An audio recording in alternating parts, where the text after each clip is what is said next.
Kaya pala ganito ang naging resulta ng kapalaran ko. Kasi alam ng Diyos na kaya ko. Sa edad kong to, napagod na akong magmadali. Kaya lahat ng ginagawa ko ngayon, ini-enjoy ko na lang.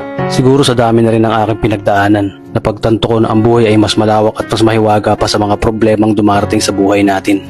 Tumatanda na tayo, baka sa kakahabol natin sa masagana at maayos na buhay, ay hindi na natin nai-enjoy ang buhay.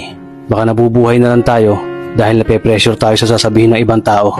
Marami na rin akong mga naging maling desisyon sa buhay, pero lahat yun nagsilbing aral sa akin at natuto ako sa mga pagkakamali ko. May mga taong sobra nating mamahalin at bibigyan ng halaga, pero ibabalik lang sa atin ay kabiguan at matinding trauma.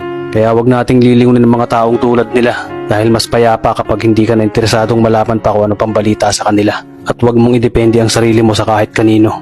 Tandaan mo, kahit sarili mong anino, iiwan ka din nito kapag madilim na ang paligid mo.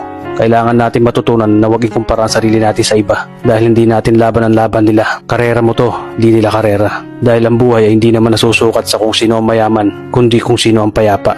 Kaya galingan mo lang palagi tol dahil napakaraming tao mapanghusga, hihilahin ka pababa at lagi mo tong tatandaan.